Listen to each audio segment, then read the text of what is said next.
don't put ice cream on top of a food that's already struggling to stay hot. Please. My pancakes are getting cold too fast anyway. And now the ice cream is melting. The ice cream is melting. The pancakes are wet and saturated and cold. It's a failure in every direction. And also, stop doing that. Everyone's chasing the high of putting a cheeseburger on a donut. Yeah. Like that felt like an organic innovation of disgusting food. Now it just feels like the good people of Denny's are like spinning a big wheel with weird shit on it. And they're like, okay, Velveeta, syrup, blueberry muffin. Right. Pancakes are already good. Pancakes are already good.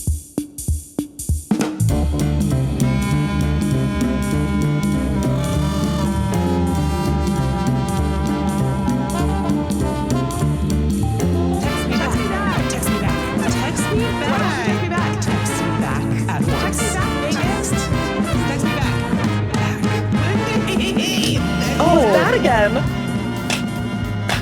Oh my God. Not your best. That was a good one. Use that one. Okay. Here we are again. Once again, text me back. I'm... That can't be how you start it. I'm Raphael. I'm cool but rude.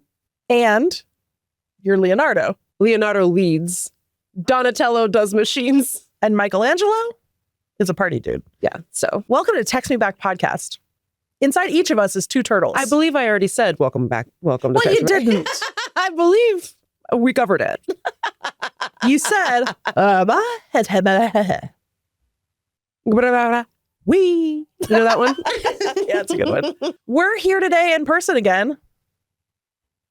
Ew. And I'm really bad at clapping all of a sudden. I think I got in my head because I'm a good clapper normally. I know. And now because, when we go into the show, you have to clap. And then that's how Allie knows when to start whatever. Sync it up. And Sync it up. I'll take it. Sync it. Sync it. Anyway, and I've been doing some of these. Oh, that was even better. But I've been doing like, donk. Not good claps at all. Lindy had to handle the clap for today. It was a disaster. You look to Leonardo to do the clap. I know, he leads. But Donatello does machines. And so I think that maybe clapping is machines. Anyway, on to... I think if you think about it, clapping is machines. Anyway, we both look great. I think we're both wearing caftan coated / caftan actual clothes. So I'm feeling good about that. Check it out on our YouTube channel. Yeah. My full outfit is from Belinda's Unique Boutique in Fremont, Seattle of Washington. Ever heard of it? Caftan and earrings. We've been doing a lot of free advertising for people over the last few weeks. But it's nice. But I genuinely have enjoyed every place I talk about on the podcast. I actually enjoy going to or eating at or purchasing items from. So anyway, on today's program, we have a segment called Atomic Dog Thoughts. Mm-hmm. We will also be discussing Snake of the Week. Plus, if there's time, I'm going to introduce a new segment called Sentences. And if not, we can talk about it some other time. But first, Lindy got a pamphlet. Lindy? Also, for the record, Lindy couldn't find the pamphlet anywhere. We had to start like 20 minutes late. And I said, did you look behind Blumptius's ass? And that's where it was. It was behind Blumptius, oh Blumptius this whole time. You couldn't see behind. It's like ass so fat you could see it from the front, but it was also blocking pamphlet. I know. Much like, Thomas Jefferson hiding the president's book of secrets. Mm-hmm. I tucked pamphlet into the hollow in the back of the canvas of Blumptius, oh Blumptius, thinking like this will keep pamphlet safe. Mm-hmm. And Nicolas Cage wasn't here to help me find it, but luckily he couldn't. I had I put some lemon juice on the back of the Raffinardo. Leo Fayel. Dodi Fayed. Anyway, I put lemon juice on the back of the Constitution. Excuse me. I put lemon juice on the back of the Declaration of Independence. And on the back of it, it said, look behind Blumptius. And that's where it was.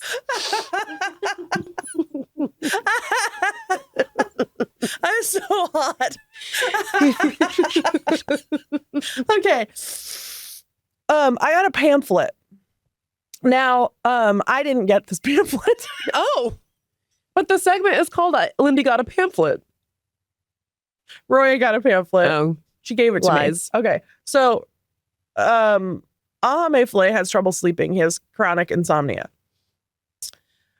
We've tried everything. Roya is a busy bee. She's always trying a new solution, very sweetly, troubleshooting.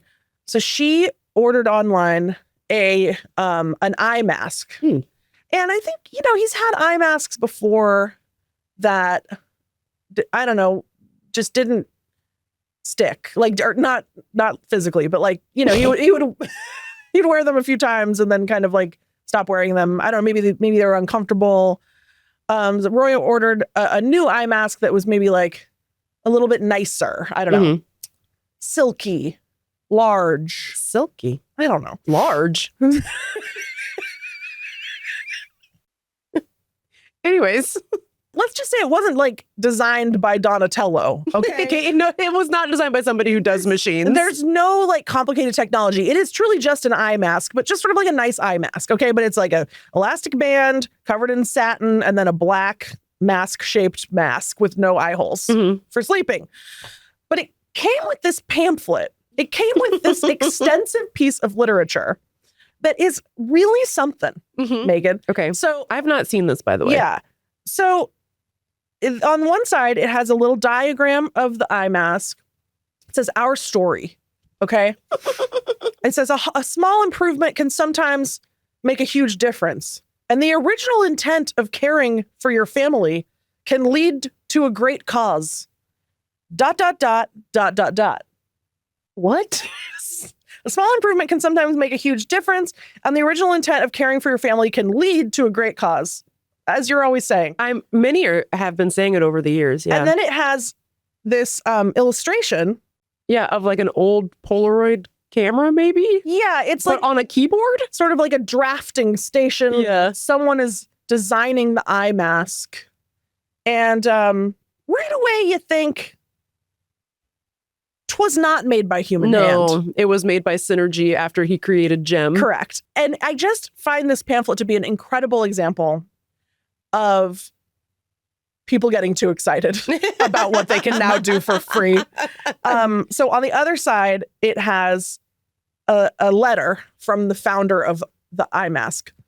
It has another illustration of someone sleeping in the clouds wearing the eye mask. It says, "Dear friend, thank you for your trust and support. And I am pleased to meet you in this way. Oh.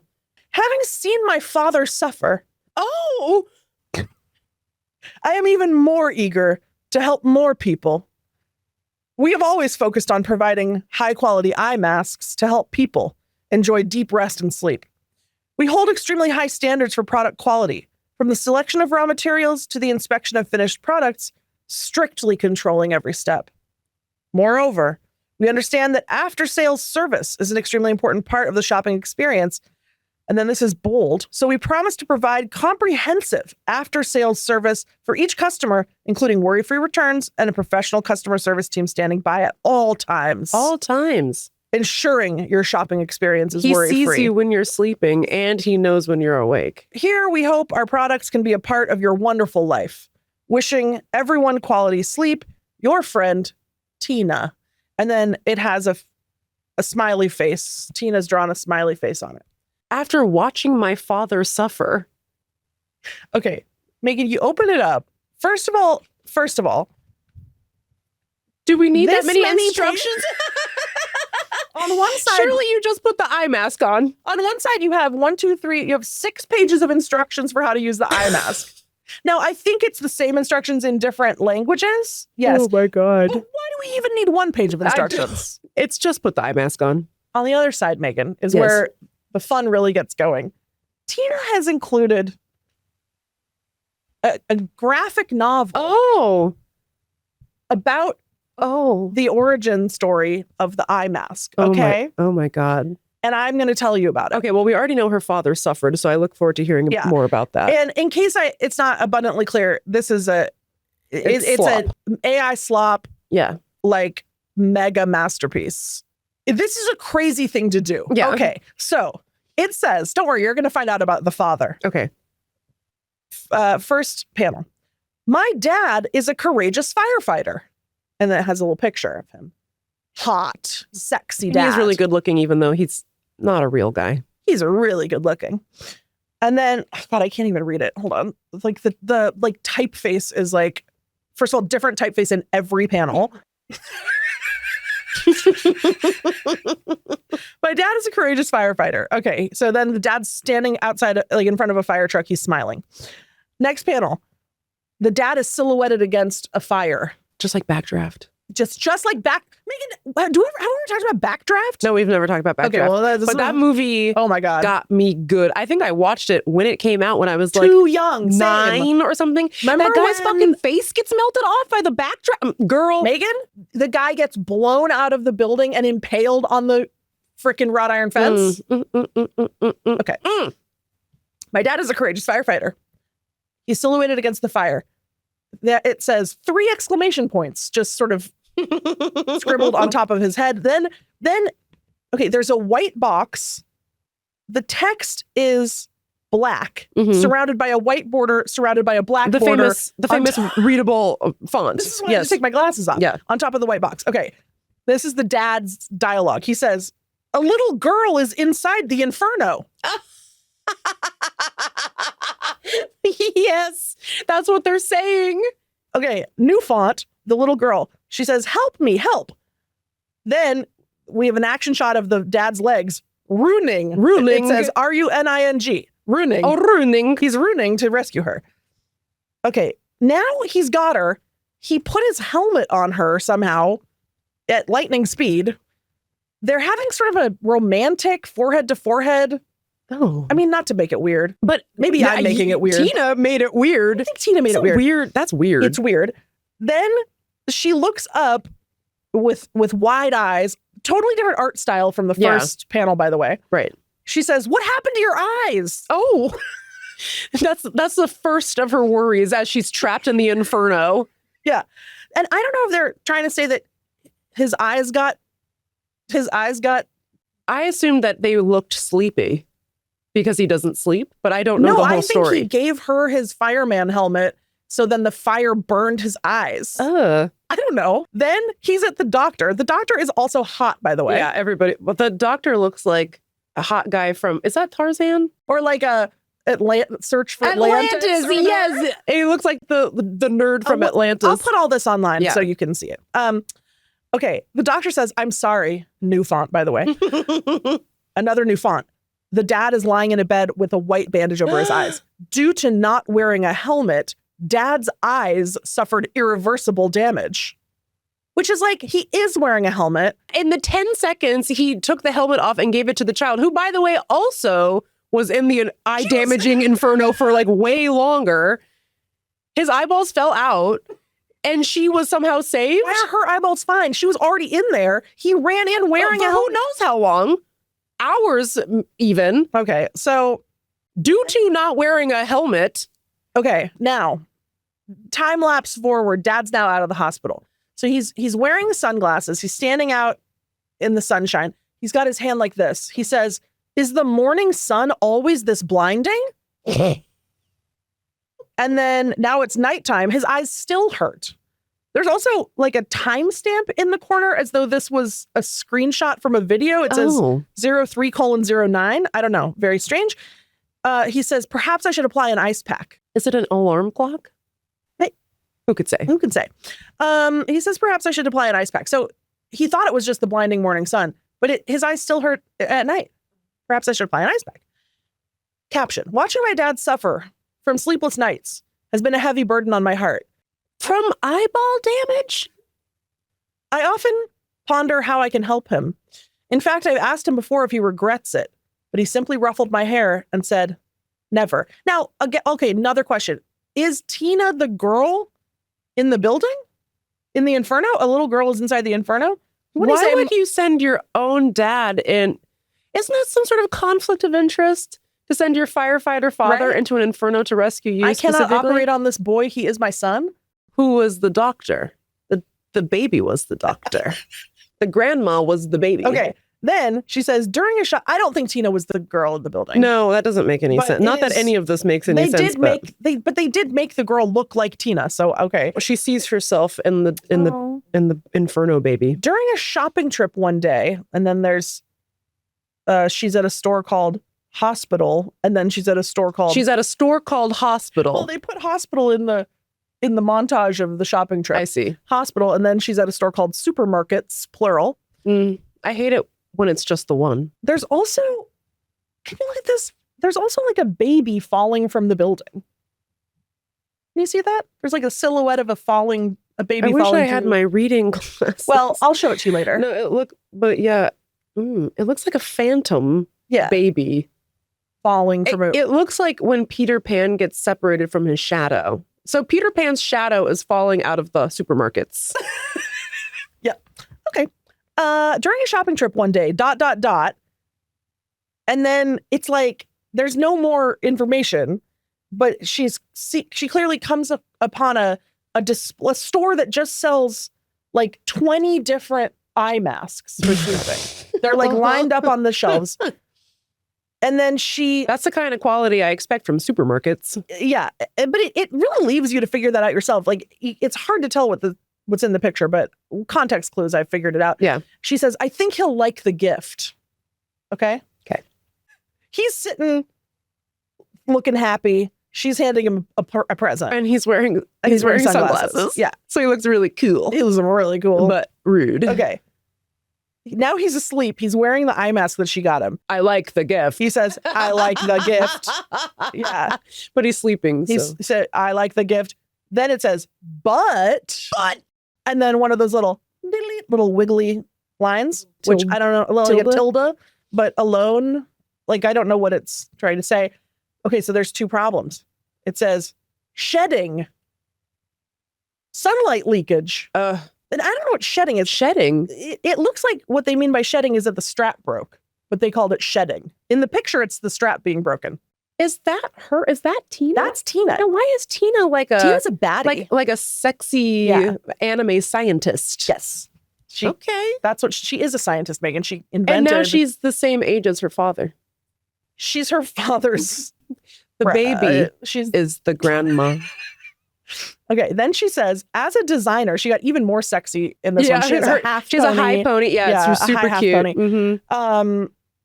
As a designer, and then a different font within the same caption. As a designer, new font, I started researching eye mask. Just the one. Singular.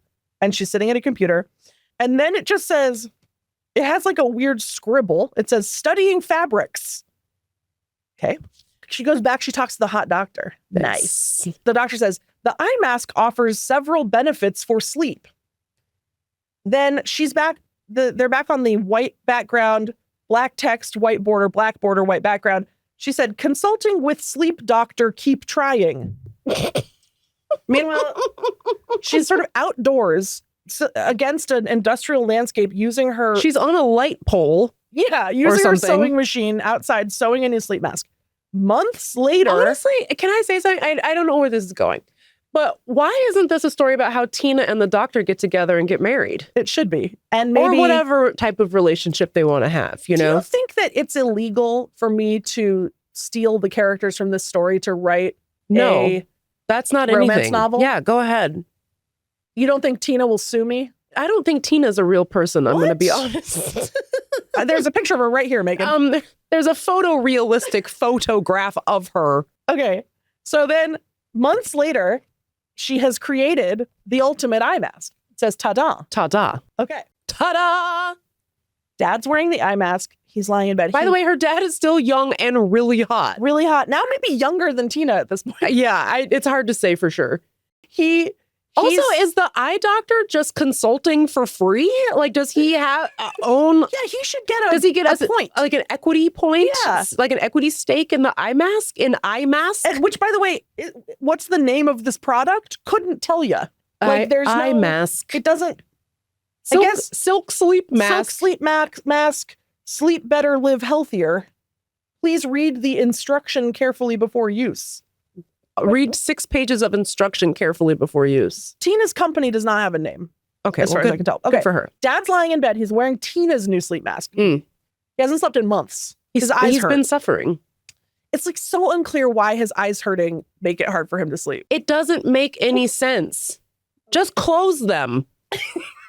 He's wearing the mask. He looks so satisfied. And he looks really good. He looks really good. He's so handsome. He says, I'm in love with him. He says, this is the best night's sleep I've ever had. This eye mask is so much better than the previous one. Semicolon, I'm proud of you. I'm proud. Then Tina says, my dad's approval. She's sitting in front of a map of the world. Oh, I don't know why. Actually, I do know why. She says global domination. She's going to go global. She says, my dad's approval made me happy and ignited my passion. Maybe I can help more people. Now she has like a terrifying dystopian conglomerate. She's at the HQ. She's at the Capitol in Hunger Games. Yeah, she's at the Capitol in Hunger Games. And on this building in huge letters, it says sleep mask. Okay. Tina.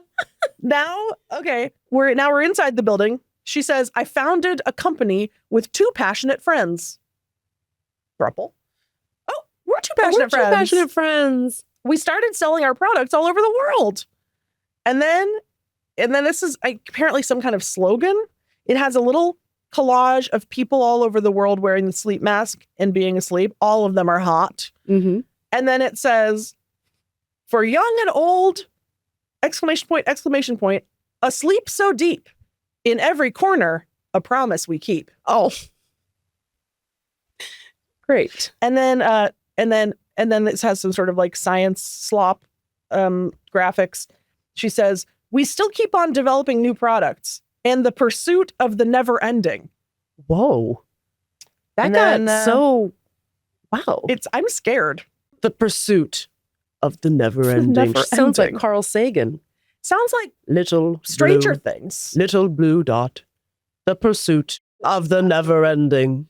And then she says, we're committed to delivering top-notch after-sales support. Again, okay, Tina, enough with we get it. You want to be friends. Please feel free to reach out to us on Amazon. Should you encounter any issues or require assistance, your satisfaction is our priority. The end.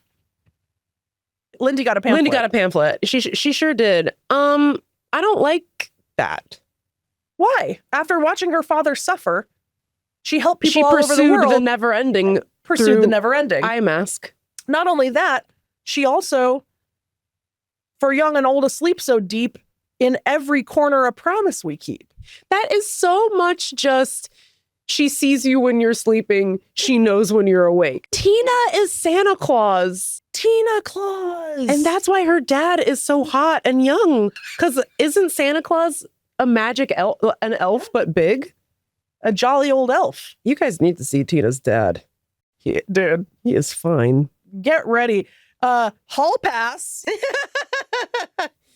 I like the gift, but shedding. So what's your review? 10, out of 10, how much do you like the pamphlet?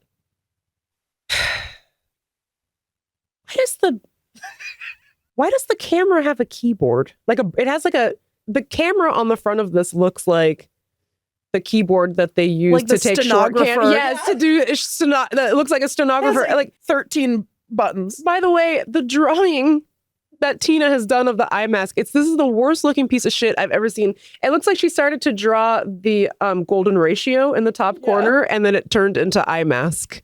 That's how you save Dad's eyeballs. Yeah. I gotta emphasize, it's the most ordinary, non-technologically advanced sleep mask you've ever seen. It's just eye mask. Actually, before we go, I should see what the instructions say. Instructions for use. Before first use, please clean and dry according to the washing instructions. Tina, what you putting on these eye masks? Tina, I don't like that. Okay, step 2, adjust the elastic band to the appropriate length and place it on the head. So it's just put on the eye mask. Step 3, follow the instructions below to achieve a better blackout effect. Okay, step 1 again. Adjust the position of the elastic band to avoid unwanted sliding up and down. It's just put on an eye mask. I don't want to. There's some wanted sliding up and down that I don't want to avoid. Up and down. With the dad. With Tina's father. He's hot. He's really good looking. You should see him. Step 2. Adjust the sleep mask slightly so that the center of the mask is aligned exactly with your nose. In other words, put on the mask. Step 3. Move the mask up and down to achieve a precise adjustment in the area of the nostrils and find the optimal blackout position. I'm in a blackout. I'm gone. Oh, So baby, I'm gone. It shows you like, well, you can't see because you don't have your glasses. My glasses. I can't see without my glasses. It has little pictures of like when he has it kind of askew, he has a little frowny face. Okay, and then the washing instructions are: hand washing is recommended as machine washing may cause the sleep mask to lose its shape. After washing, the sleep mask should not be wrung out vigorously. Oh. Vigorously. 3, the sleep mask should dry naturally in a place away from direct sunlight. Sorry, isn't the mask's whole job to protect me from direct sunlight? What are you talking about? Well, what's the review from your family on like actually use? Does it work? I think it's fine. It's just an eye mask. He didn't wash it though, so I hope he doesn't suffer. He has suffering eyeballs. Shit. So yeah, well, that's Lindy has a pamphlet. So Lindy has a pamphlet. My rating of the pamphlet technically is 0 out of 10. But the amount it made me laugh, 8 out of 10. Oh, thanks. The hotness of the dad, 10 out of 10. 10 out of 10. He's good looking. All right, we're going to take a break. And then when we come back, atomic dog thoughts. It's not a real segment, really.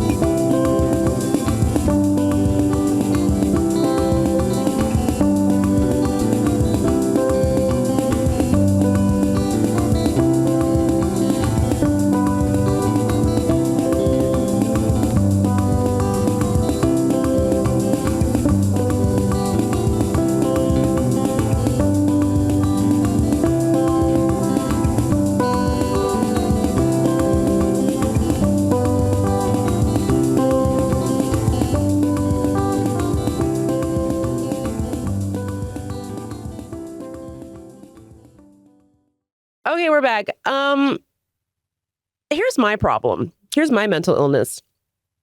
I'm riding around in my car thinking of dumb segments, and I think that they're segments, and then when I come to actually do them, I realize it's just one thing I want to say. That's why we invented the surprise micro segment. Surprise micro segment we're calling sentences, which I might just do after this. I was driving around, and this song came on. It's called Atomic Dog.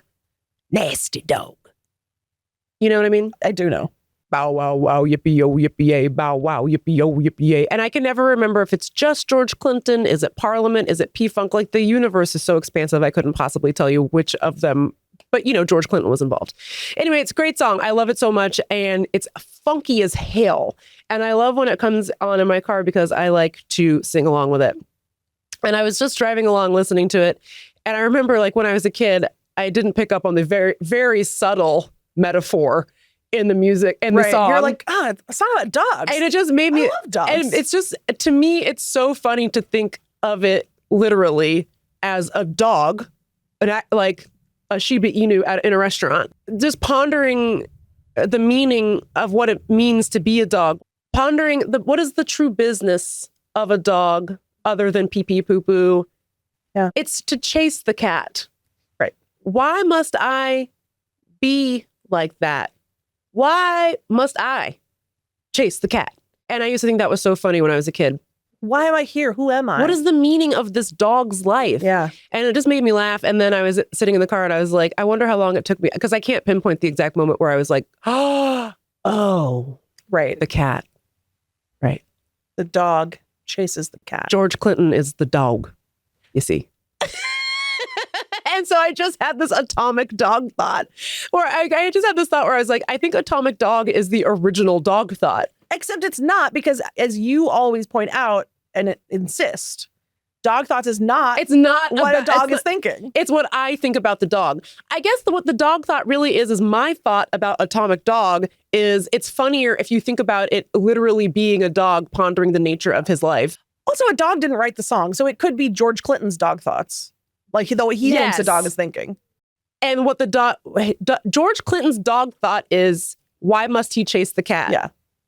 Can I say something about George Clinton? Yes. You know how I feel about George Clinton? I'm obsessed with him.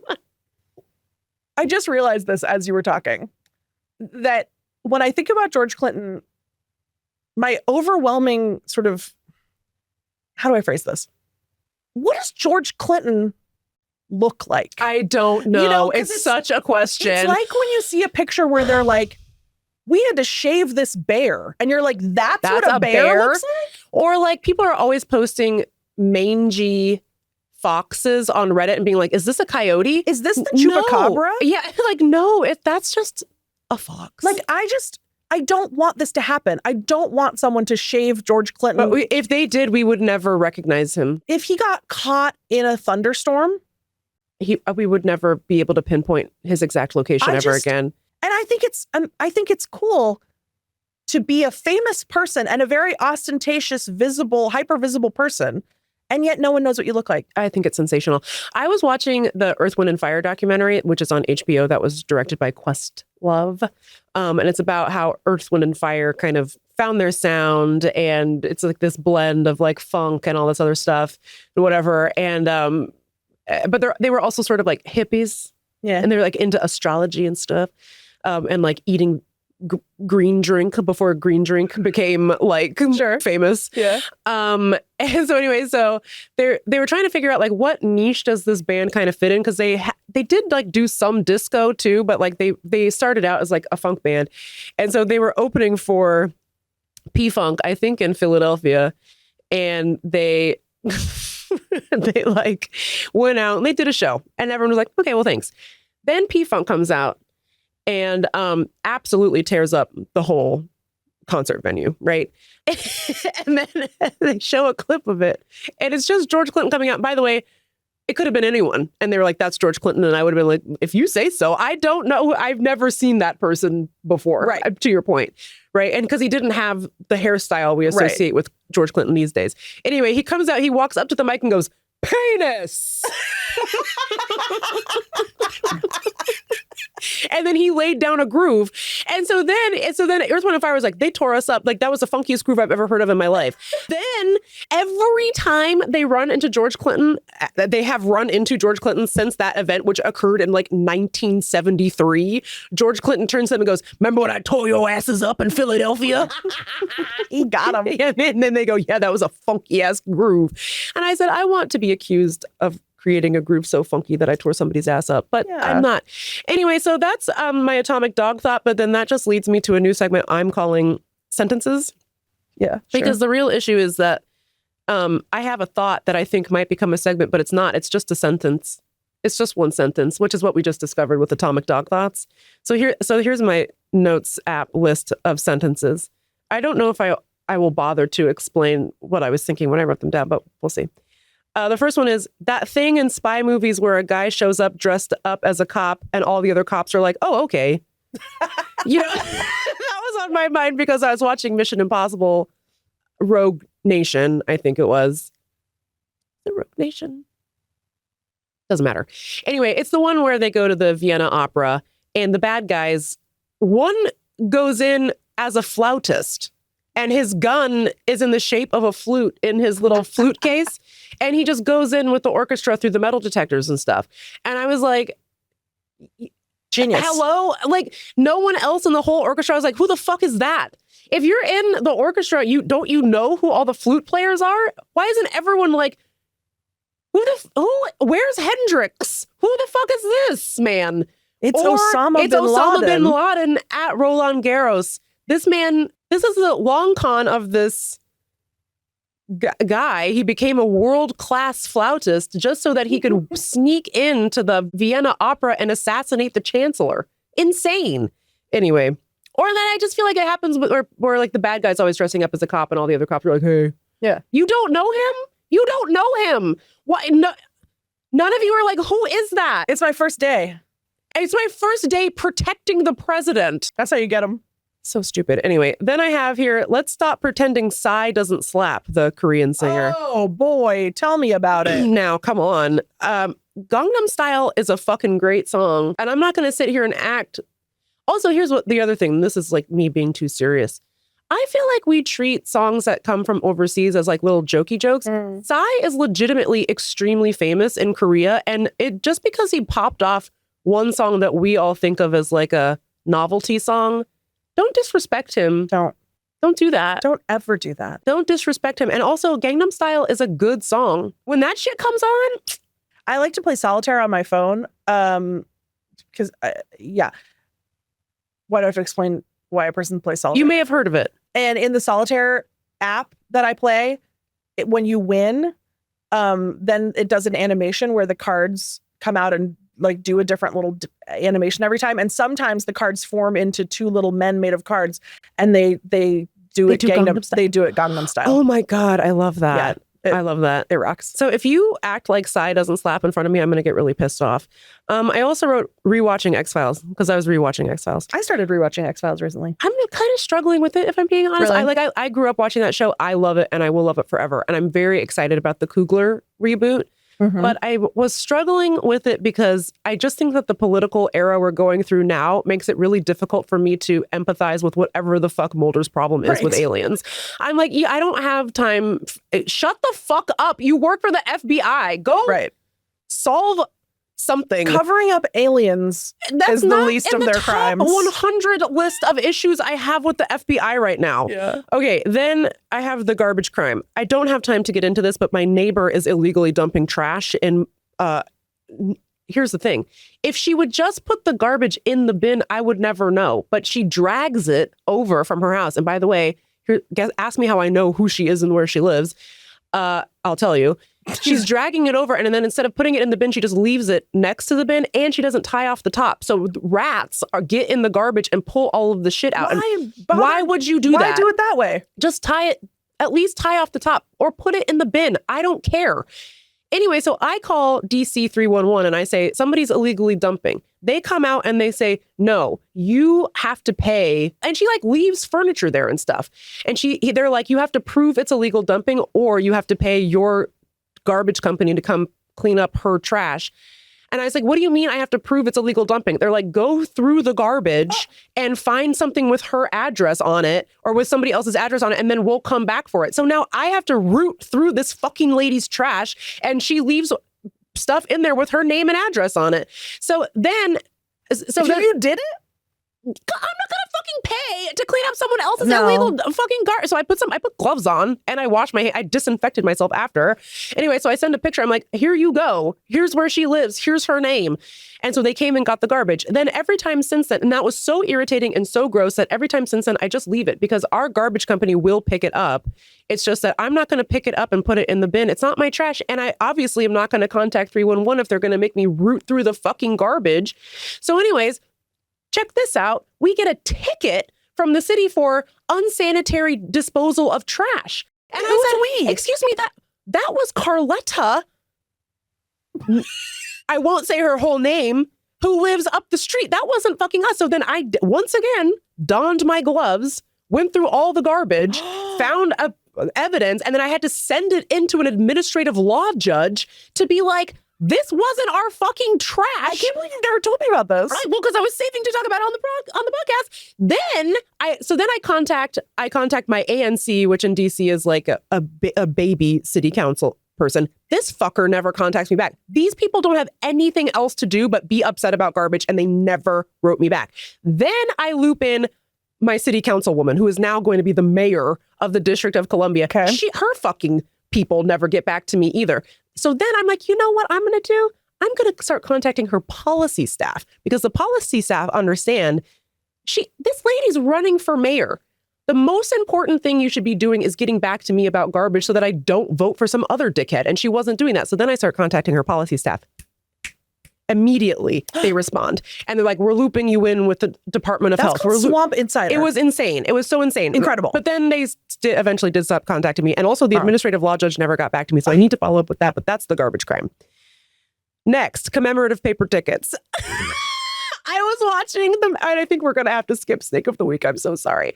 But I was watching a Mariners game, and they were like, oh, come to this game where we're retiring Randy Johnson's number. I think it was one of those games. And they're like, for an extra $100, you can get a commemorative paper ticket. Is that not just the ticket? Do they not issue paper tickets I guess they don't issue paper tickets anymore, but people like having that memento so much that they're now selling you the ticket to enter and a commemorative paper ticket instead of just giving you a fucking ticket. I was so mad about this that I wrote it down in my notes app. Anyway, so that's that. Then I have He-Man/Denny/America. Now, and it's still happening. That movie, that live action He-Man came out, which by the way, some people say is campy I can't and wait really, to see it. really funny. But I'm going to see it. I think they ran out of CGI budget halfway through the movie. I'm a He-Man super fan, just so I you know. I used to have a Skeletor action figure. So did I. I liked He-Man and I really loved She-Ra, and I had a little He-Man and a little She-Ra. Yeah. Anyways, He-Man had a brand collab with Denny's, the restaurant, and Denny's had a special He-Man menu. On this menu, and I would never judge somebody for what they want to eat, so that's not really what this is about. But it was like they took a stack of chocolate chip pancakes, okay, and then they scooped mint chocolate ice cream on top of the stack of pancakes. And I just was watching this commercial. French are here? Hello? Humiliating. It's so, the Belgians? Oh, Lord. My God. So I'm watching this and I'm just deep down laughing really hard because I'm like, this is like if somebody from Europe sat down and said, what is a funny, disgusting thing I could say Americans eat? And they would say, how about a stack of chocolate chip pancakes with a scoop of mint chocolate ice cream on top? Yeah. And even then, everyone would be like, that's too cliche. We can't use that joke. It's not funny. They would be like, we've never heard of any of those things. Yeah. A stack of what? A stack of what now? Anyway, it just the Americans are eating stacks of food. It was like a stereotype of what Americans eat, but they were selling it for real. And then the He-Man crossover ended, and now they're doing it still, but now it's like a scoop of strawberry ice cream on top of a stack of pancakes. A little bit better, but let me say something. Don't put ice cream on top of a food that's already struggling to stay hot. Please. My pancakes are getting cold too fast anyway. And now the ice cream is melting. The ice cream is melting. The pancakes are wet and saturated and cold. It's a failure in every direction. And also, stop doing that. I mean, I guess we talked about this yesterday, and I guess I just feel like everyone's chasing the high of putting a cheeseburger on a donut. Yeah. Like that felt like an organic innovation of disgusting food. Now it just feels like the good people of Denny's are like, spinning a big wheel with weird shit on it, and they're like, okay, Velveeta syrup, blueberry muffin. Right. Pancakes are already good. Pancakes are already good. Denny, are you listening?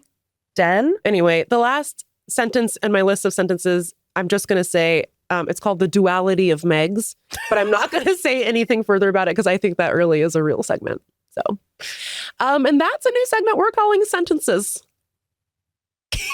I don't think you did it, right? Because I think what you did is that you just did. I did all of them. But no, it made sense. No, it was rapid fire segments. It was lightning round. Lightning round segments, because none of that is a real segment. But if you take 12 sentences, that's a paragraph. We could have spun each of them out.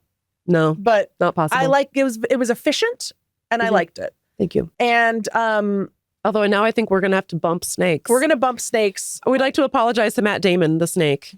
Yeah, but let me tell you something. Yeah, I'll just give you a preview, because what happened is there's huge snake news going on right now. I don't know if you're following this, but I was like, I should probably address the elephant snake in the room. Oh, because obviously people are waiting for me to comment. So then my publicist's phone is blowing up. So just to get it out of the way, I'll tell you the big snake news going on, which is that there's horrible, horrific, extreme flooding in southern China. Ugh. And a snake breeding facility has been flooded and all the snakes have escaped. Oh. And they're like cobras. They're like venomous. They're swimming all around. Oh. And they're doing this really cute thing where they're swimming, but they want to like see what's going on. So then they're standing way up in the water. Like they look like tiny Loch Ness Monster, and they're like looking around like a periscope. They're so cute. And everyone's freaking out like, oh my God, there's cobras swimming around everywhere in China. Like that's a bad thing. Right. Please. Why would I assume that the cobras they probably want my help. They want me to save them. They're not trying to hurt me. Sure. If I'm out there paddling my little boat, would I let the cobra in the boat? Yes, I would. Oh. So the snakes of the week is a tie between all of the Chinese laboratory snakes that have, by the way, they've tasted freedom. Yeah. They're not going back. They're not going back. They're free. Hopefully they're not being massacred. But, I'm sure aren't they? They're probably invasive. No. Okay. Why would they probably be invasive? Because didn't they escape from a pet store? From a breeding facility where they're probably like making anti-venom and stuff.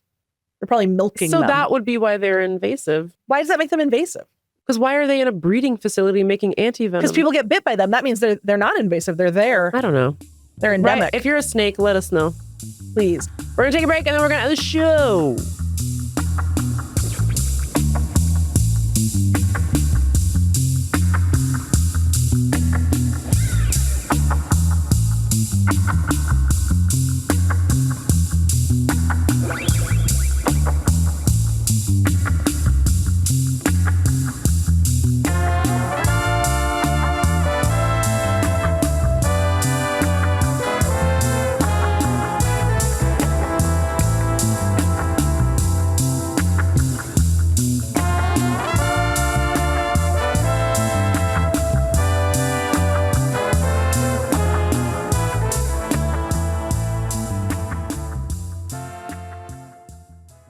Well, show's over. Hope you enjoyed. If you have an eye mask, write in. Let us know. deartextmeback@gmail.com. 703-829-0003. If you're Tina's dad, call me. If you're Tina's dad, sorry you can't see the YouTube, but I hope you enjoy the audio version. Well, I think he was cured from the mask. The mask cured his burned eyeballs? That's what they're saying. Tina, you need to bump that. She's going global. Yeah. Yeah. If you have a guess as to what the duality of Megs might entail. That's good. I'd like to hear it. Know. I don't know. Yeah. I mean, to me, the duality of Megs is bold enough to throw pork in a crowded restaurant, too scared to go up to a lady and ask if you can pet her dog. No, if they were sitting at the table, I probably would have, but I'm not going to run up on a woman from behind and be like, ah! But if you stood there for 30 seconds, she would be seated and then you could That's not true. They were walking way in the back of the restaurant. You didn't see what I saw. Okay, so that's an incorrect guess as to what the duality of Megs is, but maybe one of you can get it. I bet you won't. Anyway, enjoy. We love you. We do. And now we're going to go to the woods. Yes. And eat more oysters because Allie's addicted and it's disgusting. If you want to help expand Allie's oyster budget, patreon.com/textmebackpod. That's right. We're going to buy her a bunch of fucking oysters. It's going to be crazy. Okay. See you next week. Bye.